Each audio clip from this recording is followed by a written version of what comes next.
Kita lihat. Ini Masnawi. Di Masnawi, Rumi banyak ngutip ceritanya Laila Majnun untuk menjelaskan cinta. Laila Majnun yang karangannya Nizami. Saya membayangkan entah kapan sesi cinta ada beberapa novel cinta dari dunia sufi ya, bukan dari dunia populer, yang bagus untuk kita kaji di ngaji entah kapan, termasuk Laila Majnun. Jadi satu ketika Majnun ini sakit, badannya lemah. Terus dia datang ke tabib. Sama tabibnya, "Oh Majnun, ini untuk biar sakitmu ringan, kamu harus dibedah sedikit. Ada bagian tertentu tubuhmu yang darahnya harus dikeluarkan." Majnun, "Oh, jangan, saya takut." Tabibnya heran, "Loh kamu ini gimana sih? Kamu kan sudah lama jadi orang gila. Sudah keluar masuk hutan, ketemu macan, kok takut hanya dibedah kecil aja?" "Bukan, saya takut Laila terluka." "Loh Laila mana? Yang dibedah itu dirimu, bukan Laila." "Loh enggak, di setiap jengkal tubuhku, setiap tetes darahku, itu sudah tercampur oleh Laila. Aku sudah tidak bisa membedakan lagi." Kamu ketawa kaya duwe pacar wae. Oke, ya. Jadi itu maksudnya apa? Ketika orang jatuh cinta, dia sudah kehilangan dirinya. Yang ada hanya yang dicintai. Dia tidak peduli kalau dirinya sendiri luka, tapi jangan sampai yang dicintai luka. Itu Majnun. Majnun ini sebenarnya anaknya bangsawan yang jatuh cinta sama Laila. Ya sayangnya agak tragis ceritanya. Bagi yang baca Nizami nanti banyak momen-momen. Ada momen yang menurut saya bagus. Misalnya ketika Majnun saking pinginnya ketemu Laila yang sudah dinikahi orang lain, dan khawatir ketahuan keluarganya Laila, karena kalau ketahuan keluarganya Laila dia bisa diajar. Jadi waktu ada gerombolan ternak kambing lewat depan rumahnya Laila, dia ikut merangkak di situ. Bareng, hanya sekedar untuk melihat rumahnya Laila. Oke, itu Majnun. Nanti banyak momennya yang bagus dan banyak dipakai oleh Rumi. Cuma Rumi bikin cerita sendiri.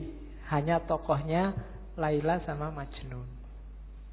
Dengan ilustrasi besarnya cinta Laila sama Majnun, besarnya cinta Majnun sama Laila, dan sebaliknya. Jadi Rumi ingin bilang bahwa tanda-tanda bahwa kamu jatuh cinta beneran adalah ketika kamu tidak lagi egois, tidak lagi mikir keuntunganmu apa. Sama Allah juga begitu. Kalau kamu masih ngitung-ngitung untungnya apa, belum ikhlas sejati, masih belum tanda-tanda cinta. Orang yang cinta itu disuruh apa aja iya, dan gak minta balasan. Disuruh sholat duha, iya sholat duha. Disuruh ngaji, iya ngaji. Gak usah mikir kalau sholat duha itu nanti rezekinya bisa langsung datang. Gak usah. Itu berarti masih ngitung-ngitung balasan. Barang siapa membaca surat Al-Waqi'ah setiap malam Jumat, maka itu berarti masih mikir reward, masih dagang sama Allah. Bukan salah, cuma levelnya masih belum level cinta. Kalau level cinta, ngaji ayo, disuruh baca Waqiah ayo 3 kali tidak apa-apa. Baca Yasin 10 kali tidak apa-apa. Tidak mikir kalau 10 kali balasannya maka ini. Kalau ini enggak. Kalau masih itu masih dagang. Kalau masih dagang belum cinta. Kalau cinta tidak mikir balasannya apa. Kenapa? Karena kamu sudah melupakan dirimu. Yang kamu ingat hanya yang kamu cintai. Yang penting Allah senang, Allah rela. Waktunya enak-enaknya orang tidur, aku bangun. Kenapa? Allah senang yang kayak gini. Waktunya orang cepat-cepat berangkat kerja, aku sholat dulu, sholat duha. Kenapa? Allah senang yang kayak gini. Bukan karena tak sholat dulu nanti biar rezekiku lancar, biar masih ada reward yang kamu pikir, masih mikir balasan. Sama kayak kamu traktir pacarmu, ya sekarang traktir, tapi nanti harus mau lo ya boncengan. Itu masih mikir ribet. Masih mikir, aku cinta padamu, tapi kamu cinta padaku juga kan? Kalau enggak ya aku nyari yang lain. Itu berarti belum.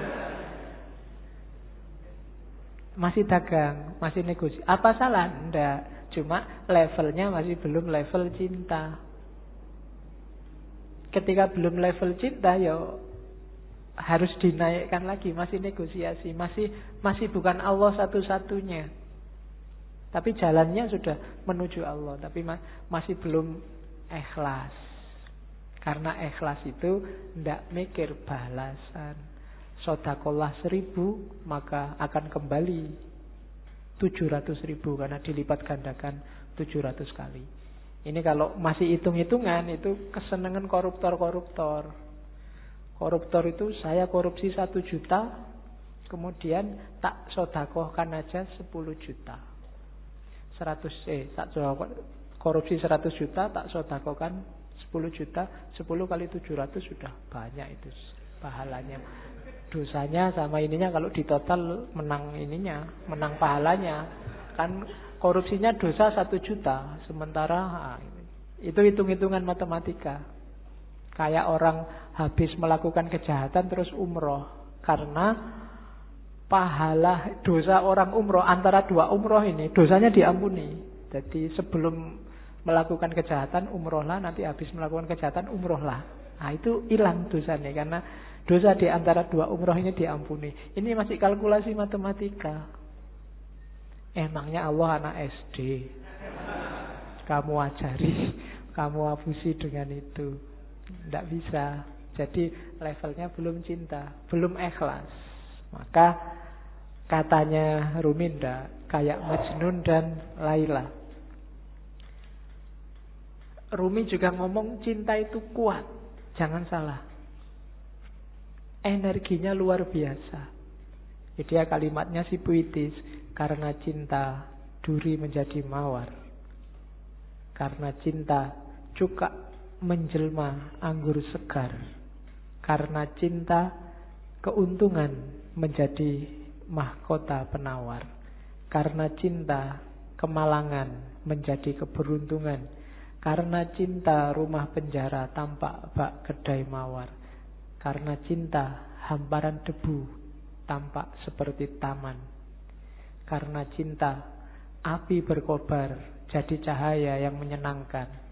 Karena cinta setan berubah menjadi bidadari.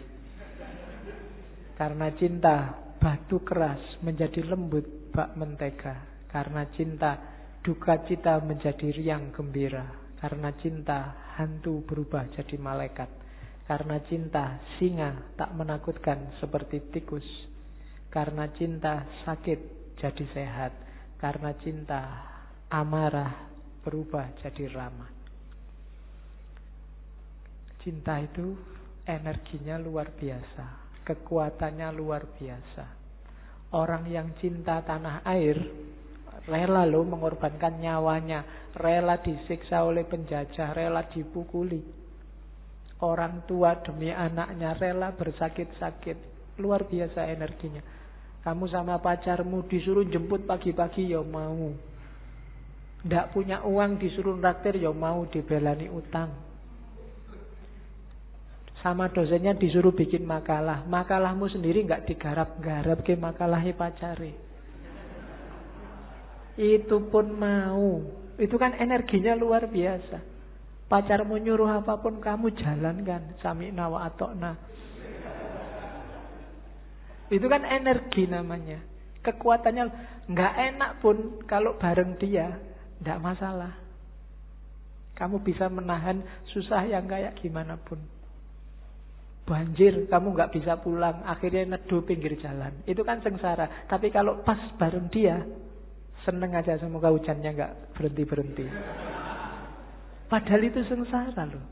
Tapi kamu kan malah seneng menikmati. Itu kekuatannya cinta. Energimu berkali lipat. Ya syukur kalau ke Allah, tapi kalau ke yang bukan Allah, manfaatkan energimu sebaik-baiknya. Jangan sampai terlampiaskan secara tidak bermanfaat, sia-sia, eman-eman. Kalau kan kadang-kadang kamu nulis WA ke pacarmu aja kan dihapus berapa kali, khawatir keliru. Itu kan energi juga. Betapa sabarnya kamu waktu itu, betapa telatennya kamu. Mau tidur kamu nunggu, kok belum WA ya, kamu bela-belain melekan sampai dia bilang miss you, good night, kan ya kan? Loh itu kan energi loh. Padahal kamu disuruh apa aja, suruh melekan enggak mau, tapi ini kamu mau melekan, itu energi. Coba energi ini dipakai untuk yang lebih manfaat, lebih luar biasa. Atau alihkan energi cinta untuk Allah. Kalau sudah jatuh cinta sama Allah, jangankan bangun malam, sepanjang malam enggak tidur pun sanggup. Para sufi banyak yang kayak gitu, saking asiknya sama Allah. Kayak Robiah kemarin kan, ya Allah, para pecinta sudah sama yang dicintai. Lampu-lampu telah mati, rembulan telah muncul, dan sekarang ini loh aku, mbok datanglah padaku.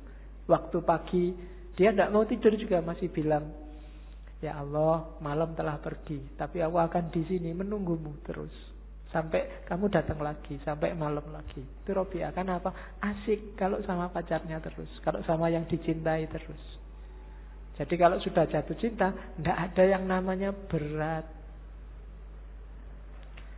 Jangankan pacarnya manggil, nanti kamu WA aku jam sekian sekiannya, oke. Pacarnya nggak manggil pun kamu WA-in. Sholat itu kan sebenarnya Allah nyuruh kamu, mbok kamu ketemu aku 5 lah, paling tidak sehari 5 kali lah. Itu kan menunjukkan janjane Allah itu ya cinta sama kita, pengen ketemu kita sehari 5 kali. Tapi kitanya yang sok gaya, tidak serius. Nek basa Jawane kemenyek. Allah sudah segitunya manggil kita, mbok 5 kali aja sehari, aku pengen ketemu dirimu. Ya kamu ngadep sih, tapi ya kayak orang tidak serius. Sholatnya sak-sake.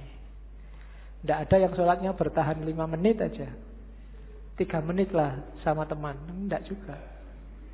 Sholatmu mesti cepet. Gusti Allah baru mau menatap wajahmu, loh sudah selesai.